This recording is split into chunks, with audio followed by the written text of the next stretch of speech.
You're now listening to the I Got Fired Last Week podcast, where we discuss the challenges and opportunities around being out of work. If you're feeling lost, overwhelmed, uninformed, or simply uninspired, there's something here for you. I'm your host, Sam Eremeren, and along with my guests, we're here to walk on this journey together. Stay tuned. Okay. Hey everyone, good morning, good afternoon, good evening, wherever you're joining us from. My name is Samuel Eremeren. I'm your host from I Got Fired Last Week podcast. If you're new here, this is a podcast which basically takes you through the journey of if you've been fired, if you've been made redundant, if you've been dishonorably discharged, we are here for you. We started by discussing the emotional elements of it, but now we use the practical elements and we put things in place to make sure that you can live redundancy ready. Now, I'm really excited. And I don't get excited much, but I am excited today. As I'm sure, if you've been listening to any of my previous podcasts, you'll know that it's just been me. Just my voice, loads and loads of me. You know, I've had a lot to say and I've wanted to share it. I knew that if I was to ever get a guest on, and I wanted guests, but if I was to get a guest on, the guests that I would bring on would be people who I respect, who I honor, but also who I want to share with the family and the community that we're building up.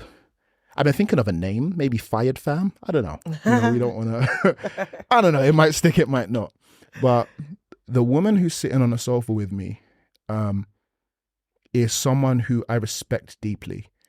I've been very public with my honor for her, my respect for her. I've been on her podcast so many times. I think I mentioned it, I want to say 2 or 3 podcasts ago, the ATM pod. I won't say the name, but if you listened back then when you know exactly who I'm speaking about.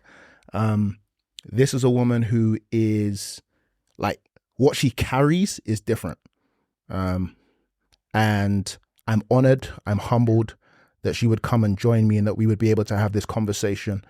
Ultimately, she's an expert in her field. She's career focused.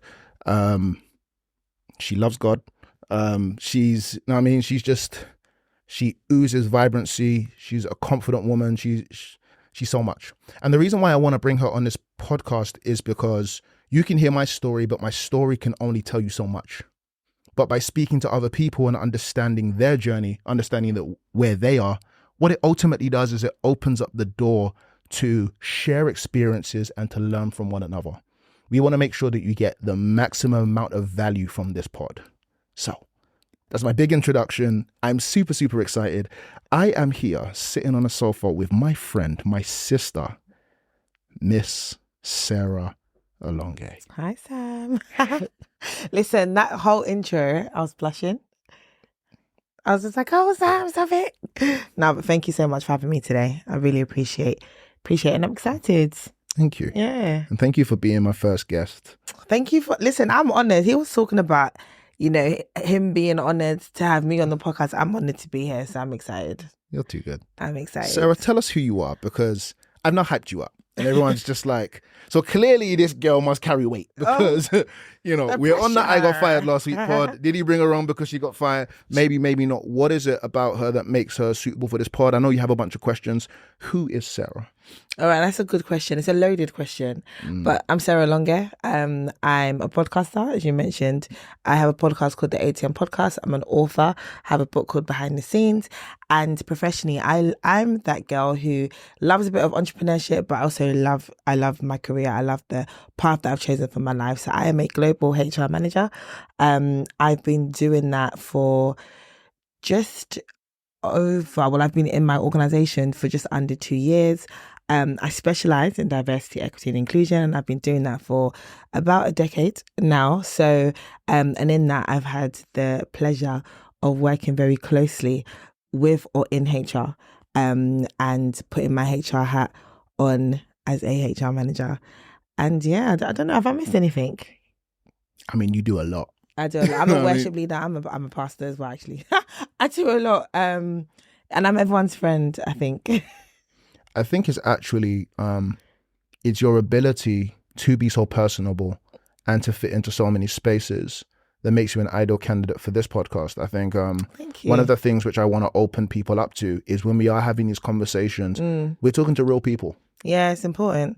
And to be fair, I mean, I was once made redundant, so You know, I've got That's that. actually news to me. I didn't know that. Did you not know that? No. Your wife knew that. Yeah. I was made redundant. That is a story. Yeah, but yeah, well, we'll touch on that today. We will. Yeah. I just want to give a brief introduction for those who have no idea who I am, have no idea what we're doing here. So as I mentioned, my name is Sam, and quote unquote, I got fired last week, which was in June. While my wife had just given birth to our son. So who is beautiful, by the way. Oh my gosh. He is. So 5 weeks into that, I got a call from I got a text from my manager who said, hey, can we catch up? And I was just like, yeah, of course, I'd love to. I thought he was going to be like, how are things? How are you? Etc. I said, let's talk. We went into that meeting and I noticed on the invite that HR was invited. And I was thinking, oh, that's strange. The moment we got into the meeting, he said, Sam, I'll be honest, I need to read from a script because this is actually an official meeting. And he then gracefully, I must say, really, really nice guy, but he gracefully said, you know, you're surplus to requirements, and due to certain things happening in the organization, we've decided to terminate your role. I was made redundant. Or as I say nicely, I got fired. Now, I know they're not the same thing, but again, the reason why I group them together is in both of those situations, I was unemployed. I mean, all I remember is that's all I heard. All I heard was, you no longer work here. It wasn't like, oh, yeah, but I guess it was redundancy. Yeah. Okay. So that's what happened to me. And that began a journey of now trying to speak about it, now trying to create resources that would help other people on their journey. I want you to live redundancy ready because I want to make sure that you don't end up in the path that I did. I was emotionally attached and emotionally tied to that role. And when it got, I guess, taken from me, it affected my identity in the way that I saw myself. Being on this podcast was good because I got the opportunity to bleed publicly. But at the same time, I don't want you to revel in he got made redundant, I got made redundant too. Yay. It should actually be more like, I'm going to learn from his journey. I'm going to learn from all of these conversations. And hopefully now I'll be in a much better place, significantly better place to make better decisions. Now, after my introduction, Sarah, you said something, and it's an ambiguous word, but I'm going to ask you, what is HR? All right. So to most people, HR, they're the people in that back office that is really out to get everybody. But HR is actually, stands for human resources. And I mean, against what people believe, HR was designed for the people, but also for the organization. So it has a dual hat. You know, you stand in a gap where you need to make sure that where it matters, you are the bridge between the company and the people. So down to like the policies, down to things like, you know, redundancies. But then also if someone has an issue at work, they should be able to come to HR. I think what's interesting is that HR has so many different parts to it. So like I mentioned, I do DEI, which is diversity, equity and inclusion, which sits within HR in my company. And then you have HR that does, you know, like learning and development. And then you have generalist HR that probably deals with the nitty gritty kind of stuff. And I think, you know, HR means different things to different people, but mostly different things to different organizations based on their culture. Because not everybody loves HR. I guess it's kind of, you know, I was about to say foot and mouth. It's not foot and mouth at all. It's tongue in cheek. Yeah. That's what I was going to say. You know, I know it's so terrible. The reason why I said it's kind of tongue in cheek is because there's a part of me that wonders, and this isn't to invalidate your role. Why do we need HR? Where do you think it's that where do you think is the breakdown between an individual and a company, that there is an individual who kind of mediates in between? You have to understand something. When companies start, they didn't start to make people happy. They didn't start to be, you know, this organization that thinks, I'm gonna hire people. No, they started to make money, to be profitable. And in that they have to hire people or hire resources to make sure that the company works effectively. But when issues happen, you know, the company's first instinct, for being honest, depending on the company, is, okay, how do we eliminate this issue? HR makes sure that in you eliminating this issue, you are not treating people unfairly, and in turn going to get yourself in a lot of trouble. Without HR, most companies will find themselves in multiple legal battles. And that's just the honest truth. And, you know, the moment you realize that, like, any company it's a money making thing, right? They start to build a profit. They start, you know, unless it's an NGO, and even that, right? Even if it's a charity, they still need to make money.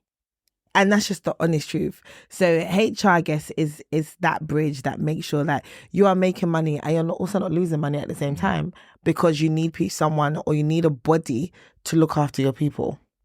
What's really interesting with what you're saying is that my entrepreneurial hat at the moment is buzzing. And the reason why I say that is because you make such a good point. The company or the organization that you work for are trying to make money. And that's a fact. They're not trying to employ people. That's a fact. They employ people on their journey to make money. Absolutely. So it's almost like where we join these organizations, like, I love this company, I'd love to work there. They really see you as, to what extent can you help us make money? Absolutely. And therefore, in a situation where you can no longer make us money, or if you're affecting our ability to make money, we're no longer friends. Yeah. You know what I mean? Like, now we suddenly move into... No, honestly, one of the things I love about my role personally is because I'm kind of there to remind the company that if your people are not happy, you're going to feel it. Like, the profitability of your company is going to go downhill. If you are not getting with the times, like, you know, most organizations now have 4 generations in it. And that means that from the oldest to the youngest, there's definitely going to be some form of an issue. The person who is managing your manager doesn't understand you, right? So, you know, in my role, even a part of that is to help that intergenerational merge, because even your clients are changing. The face of society is changing. So yeah, 100%. It's very much like, okay, you want to keep in business? Cool. Your people have to be happy. And so what you've found is that some organizations now, they care for the people, and people like, this isn't genuine because you're only caring for us because you want to make money. But for them, it's like, oh, no, I really care because I don't want to lose that money. You know, so it's like, it's tomato kind of thing for some. Not my company though, it's just in case my manager's watching. my actual desire is in, and I know it's going to sound strange, but my actual desire is in the words that you're saying, people find healing in this. Because I think that once you get into the head of an organization, what it now allows you to do is to go in with the right mentality. Absolutely. And make it work for you.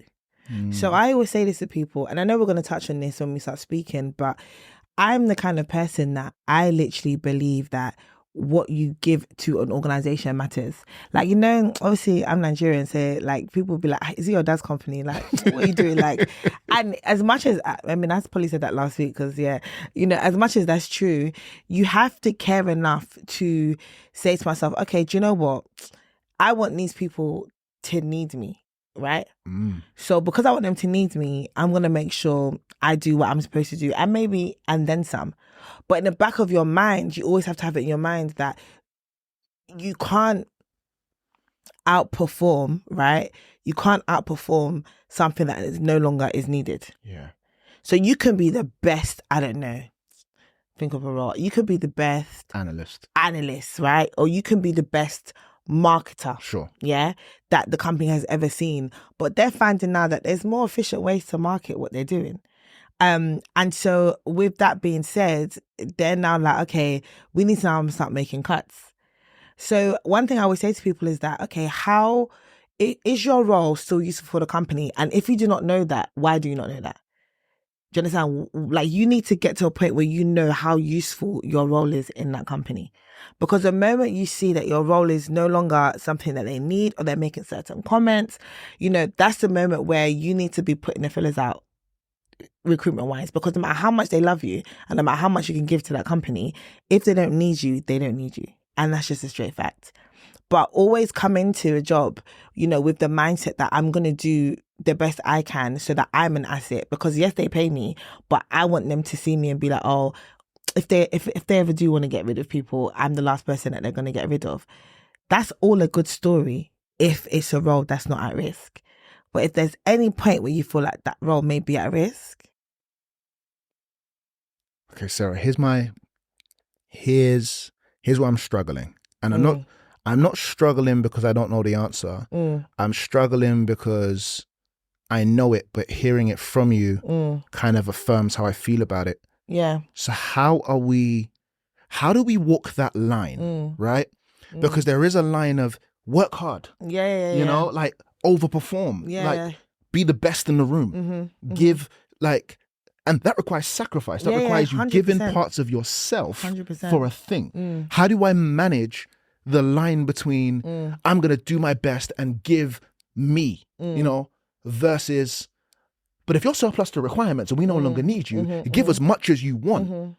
Your job is still at risk. Like, where is that line? And there's a straight fact. And I it's a hard one to answer because I don't think the line actually exists. That line moves at different points. And and the reason why I say that is because I remember when I got made redundant, and I remember just thinking, nah, I'm never going to give this much to the company again. Can you tell us that story, please? Okay, so I was actually working at another company and I left that company because Stuff.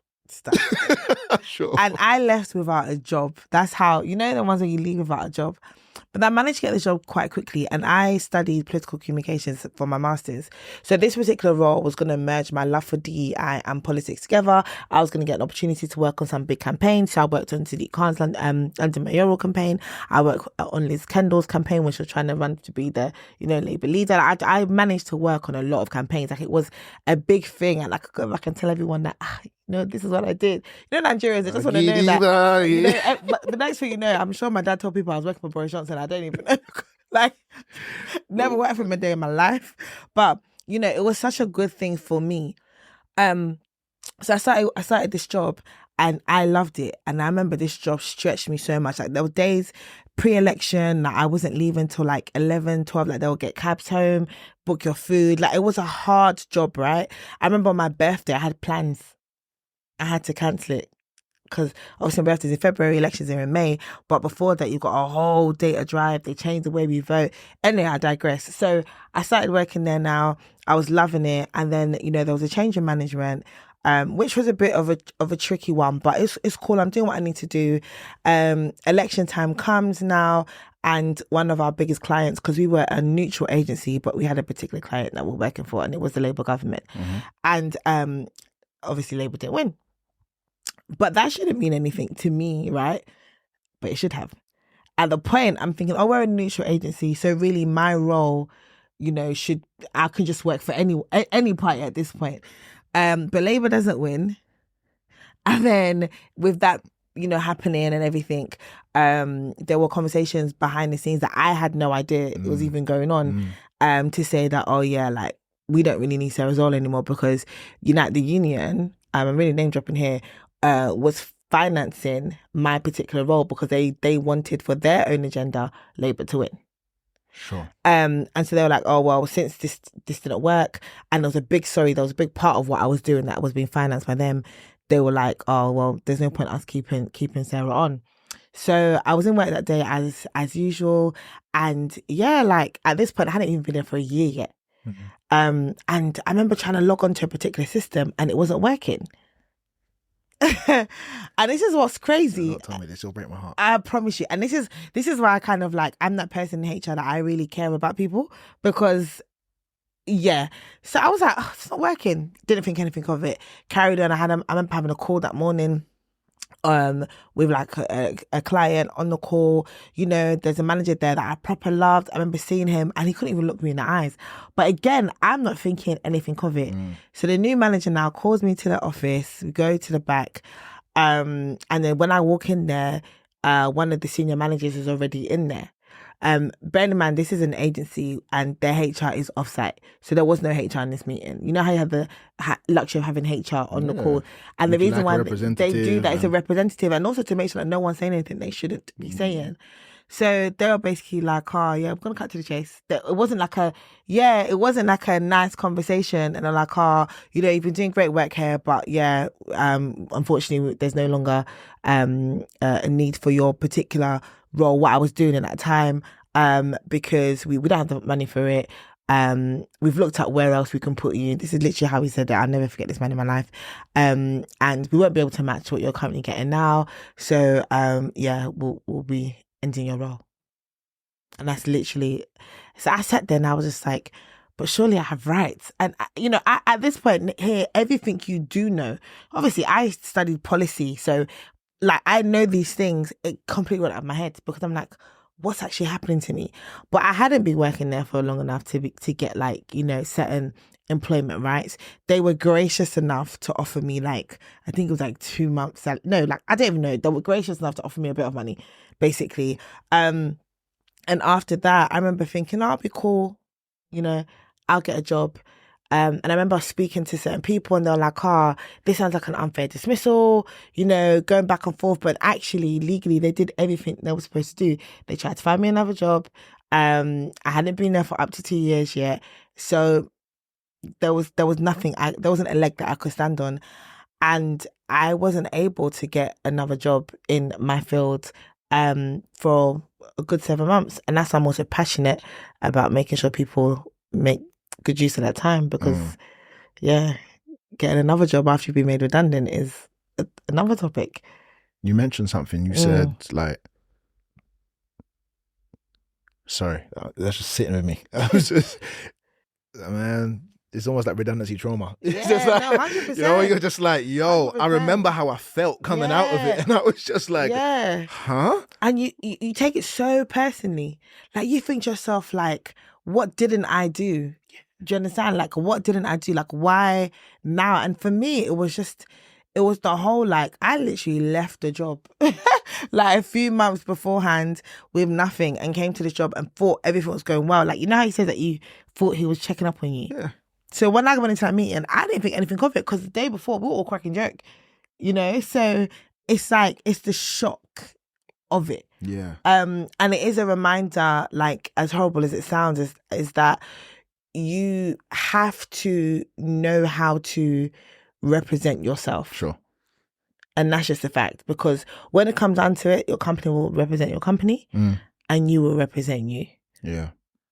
Yeah. I felt in my conversation that between my manager and HR, they were trying to get the legal bit down. They were trying to say all of the things they needed to say. Yeah. And I was almost like, but where's the humanity? Yeah. In what you're actually telling me? Like, I had a son 5 weeks ago. Yeah, absolutely. How am I going to feed my family? You know what I mean? Like, that was, absolutely. And it was strange because they're asking me questions like, do you have any questions? And there was a part of me that's like, where do you want me to start? You know what I mean? Like, but I didn't want to be emotional in a conversation that they were trying to be professional in. And I think, there's that important bit as well of like, asking someone in that moment, do you have any questions, is like, do you have any questions? Like, let's be real. Like, I have many questions, more insults than questions. And right now, I can't give you any of it. What are you asking me? And I think that's where a lot of people miss it, because you need to let people digest what you have said. And I think the human part is something that, believe it or not, HR professionals are trained to be able to do, and a big part of my role now, thankfully, I don't have to do this part of HR because it's too much. I'm an emotional person. I'll be thinking about the person's kids. If they don't have kids, I'm thinking about the person's rent. If they're not paying rent, I'll be thinking about the person's livelihood, because it is a big deal and it's a massive life adjustment. But a big part of my role now, especially because of what I do, and my role is really people side, is I speak to HR managers who say to me, okay, this is what we're about to do.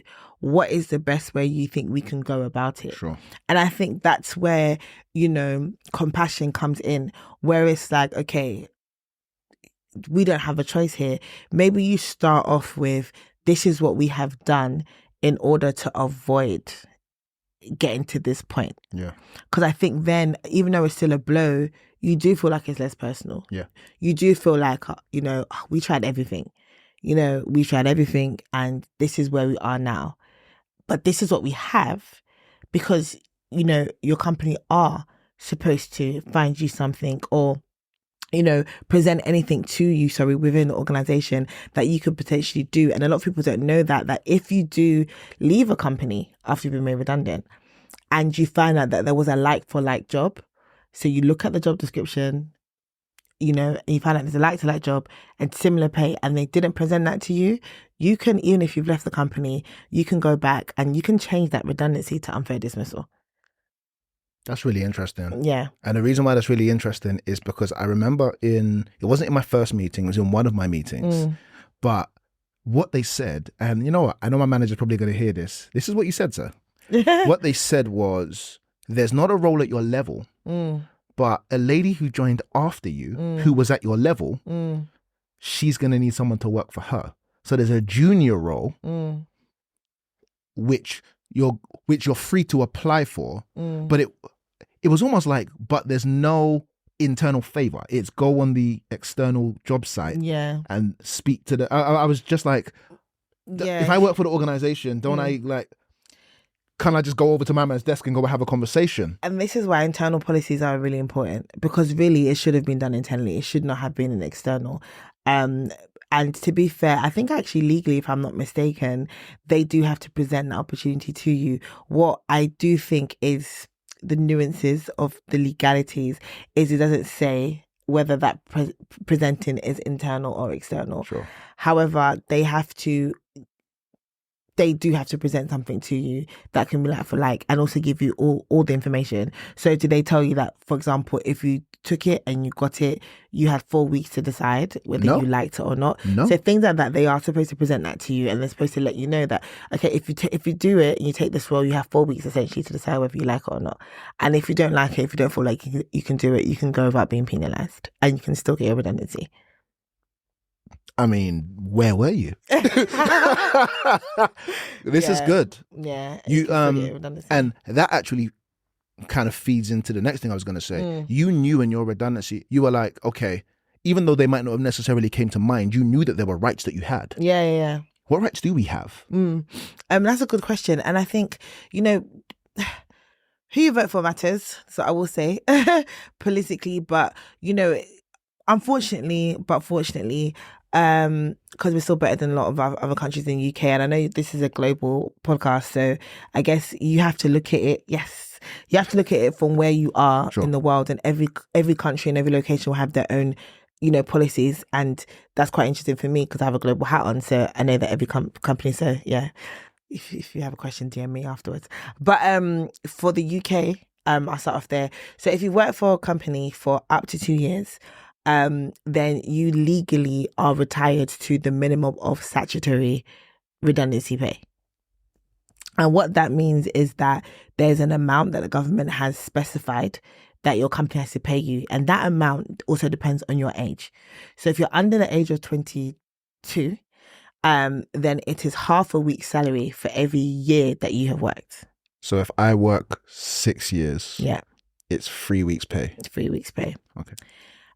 If you're over the age of 22, then it's a full week's salary for every year that you have worked. Now that is statutory. You have statutory maternity leave, you have statutory redundancy leave. But your organisation may have its own policies which differ, and you can go look at it. But legally, that's what you are entitled to. As well as that, there is a duty of care that organizations have to give to you. So kind of what we mentioned before, where they have to present you with another opportunity, maybe and that's because really being unemployed is no one's bag. It's the ghetto. It's the ghetto, and the 4 weeks thing that I mentioned is really, really important, because a lot of people, especially if the company does have a good redundancy policy, they're kind of like, let me just take it, but if they do have something within your organization that you think you can do and you might be all right to, you can try it out, and it's still, you feel like, I can't do it, then, you have 4 weeks to leave. Now, what the government say as well is that if that role requires training, your organisation is required to give that training if you decide to take that role. Okay. And also they are required to, they can extend it for, I think, up to 2 weeks. It used to be more, but up to 2 weeks or to their discretion. But one thing that is guaranteed is that if after trying it for a period of time, after receiving adequate training, you do not like it, not so you didn't like it, you are not able to do it, or it's just a complete contrast from what you are used to or what you have been trained to do, then you can leave, and whatever they offered you redundancy wise, they legally have to give that to you. Okay. Okay. So yeah, there's a bit of nuances there because of like obviously the age part of it, then the them having to offer you something, like to like. And also there is a notice period for redundancy as well. That also varies based on how long you've worked there. And I say this all the time, like you would think that 2 years is not a long time, because someone can work in an organization for a year and feel so embedded into that organization, even less than a year. And ultimately, if you've worked there for a short period of time, I think the notice is like a week, whereas it's obviously longer. I need to fact check how much it is for longer. If it's 2 years or more, I think the notice period is like a month. But really and truly, most companies will try to pattern something because once you're getting made redundant, you're not really going to give yourself to work. Sure. You're probably going to like leave straight away. That's actually a really interesting point. There is something to say about if a person knows they're being made redundant, you're clearly only going to get 1% of their effort. Yeah. You know what I mean? As in to the point where the company's even going to be like, this person's probably going to be giving out company secrets. You're not going to be engaged. You're not going to really care because you no longer see a long-term future there. So you're just like, listen, like I can be here, but you're not going to get the best of me. Yeah, absolutely. I always tell people this, that once you hear at risk of, at risk of redundancy, like...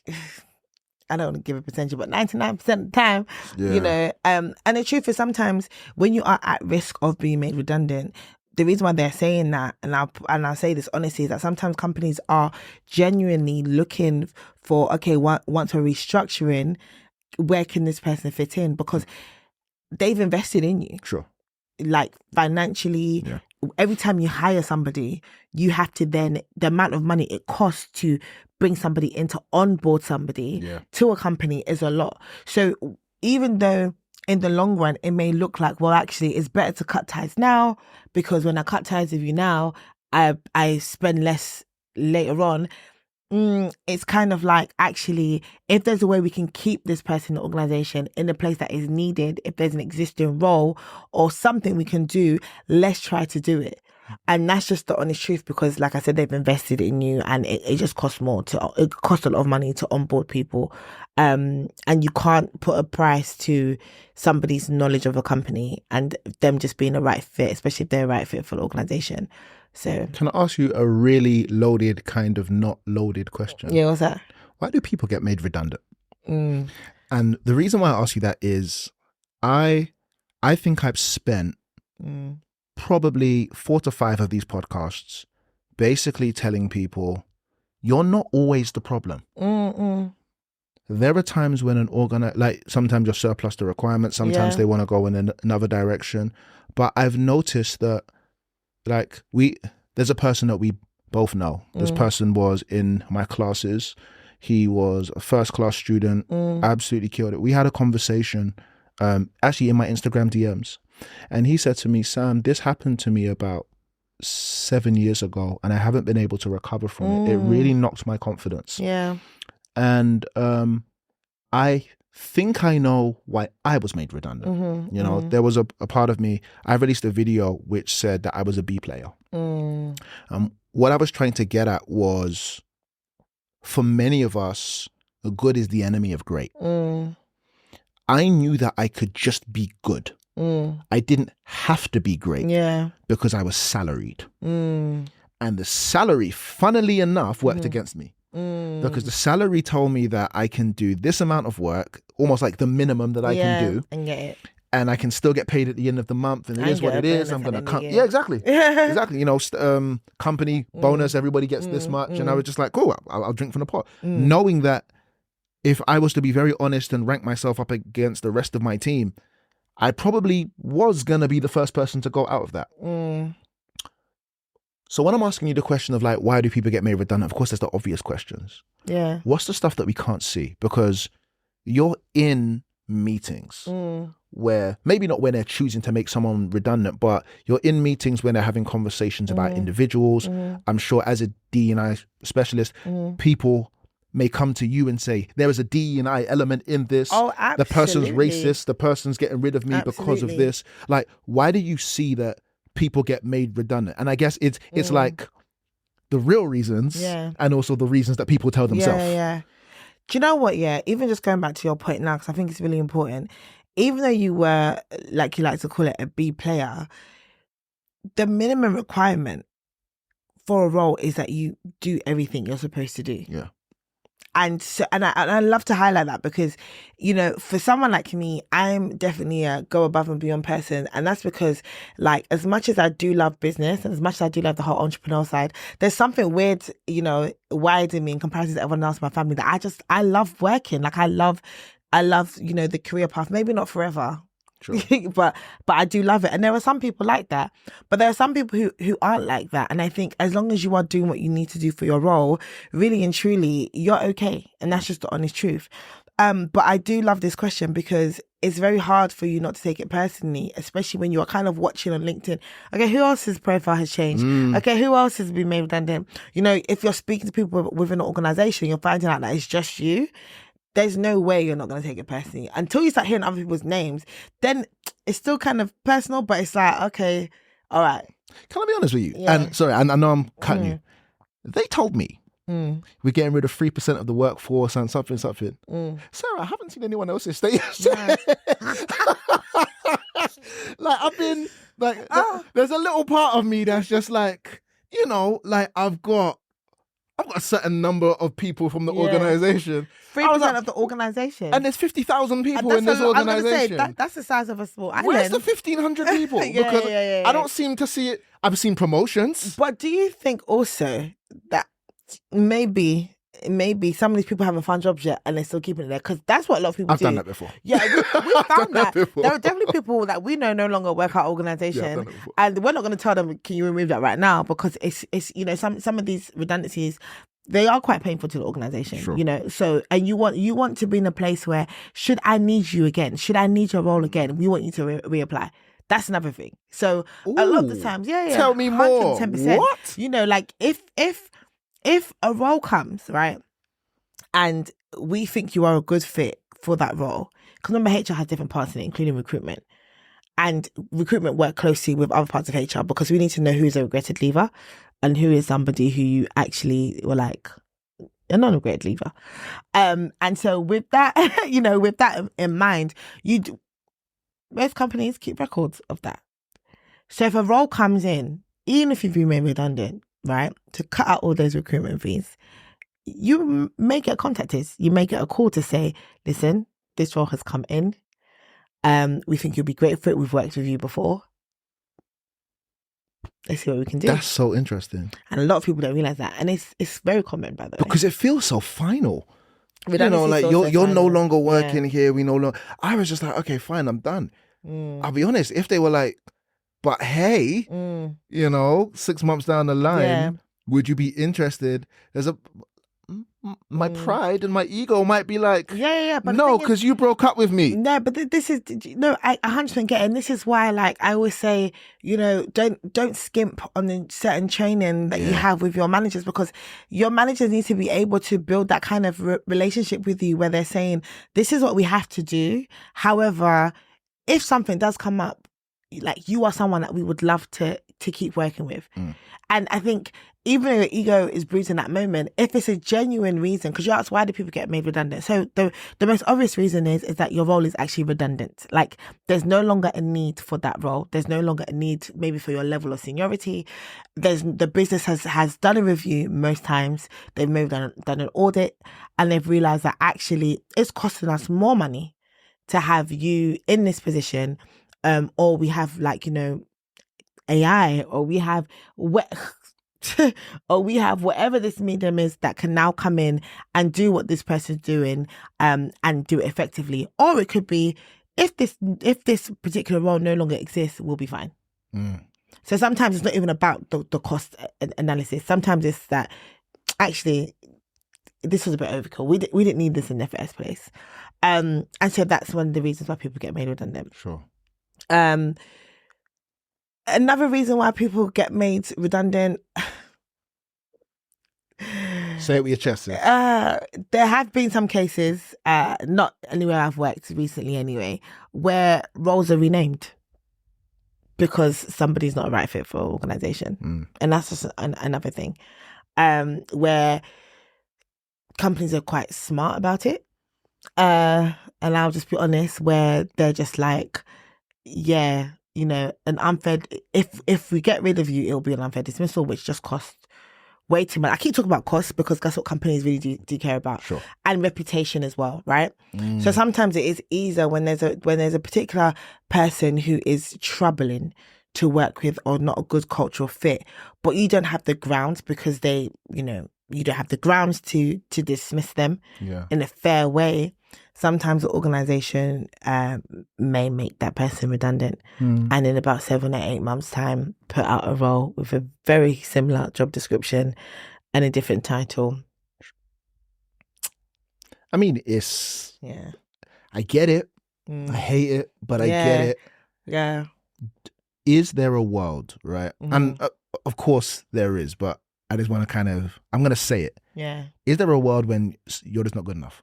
You know what I mean? Like, put very bluntly, like, and when I say you're not good enough, please understand, I'm not saying that you as a person aren't good for anything. I'm talking about for this role, because I put down the work too. We have a £50,000 problem. We will pay you £50,000 to come in and fix it. Yeah. You know what I mean?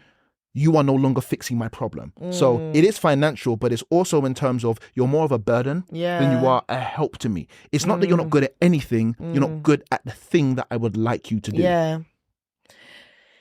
Is that a thing? It's a thing, but I do think it's rare.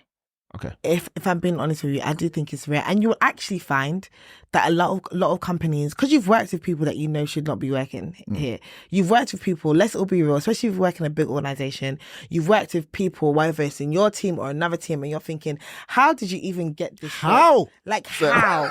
Like, I'm just confused. Like, your capabilities are not capability. Sure. Like, what is going on? Because it's actually easier to keep someone in an organisation than to get rid of them. Wow. Like, that's just the honest truth. Like, as long as they are doing what they need to do to a certain extent, it's actually easier to get to the point of we're saying, okay, this person's role can no longer exist. 9 times out of 10, a lot of fall and avoidance techniques have been put in place to stop that. So when you say it's a world where you're not actually good enough, there is, but that is actually only a small percentage of people who actually do get made redundant, because I guarantee you there are a lot of people on the desk of a lot of HR employees who someone has said, this person doesn't seem to work, what can we do? And we will always, and I'll say this, HR, we do that for people, we will always recommend everything other than dismissing the person. So whether it's them being trained, whether it's them being coached, whether it's us putting them on a particular course, that's always going to be the first instinct, for us. Can I say something? What? Thank you.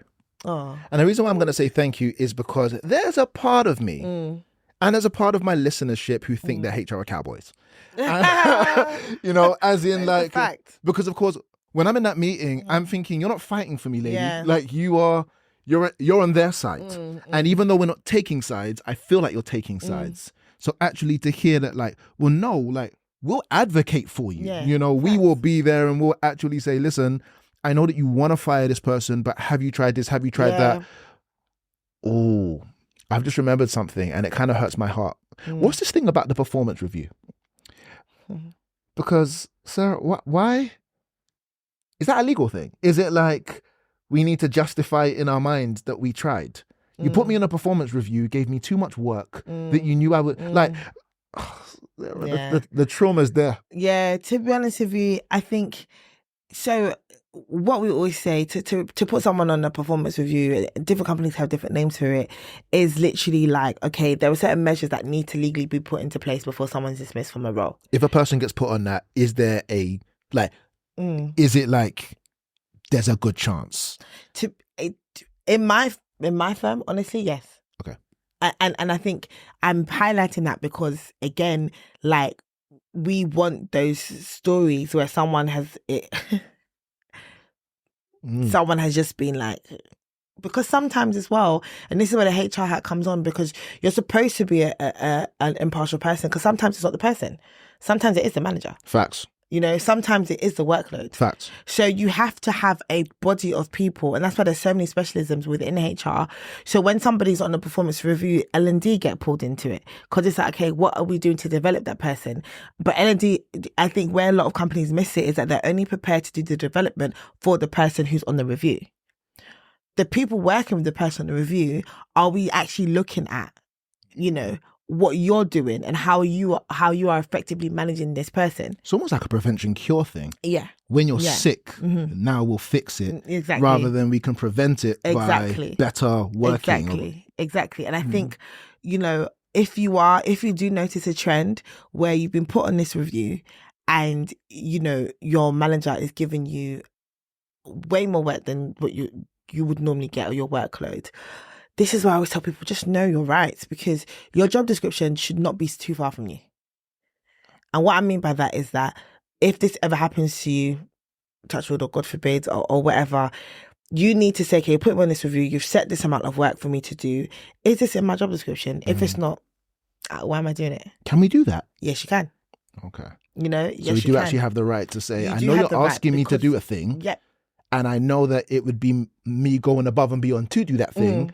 But by my job description, I don't technically have to do that thing. Absolutely. Can I be penalised? Because your review... Now, can you be penalised? It's down to the reputational thing, right? Because you have to work with these people. If you are on a review, you have to understand that your contract that you sign with your organisation is a legal document. Yeah. And within that contract, it has the remit of your role. Everything from the hours you're supposed to work, which we all know most people do either more or less, and the specification of your role. Now, there'll be some things that it will be quite vague, and they do that intentionally because they can leave like a margin of, you know, the flexibility should anything need to should change.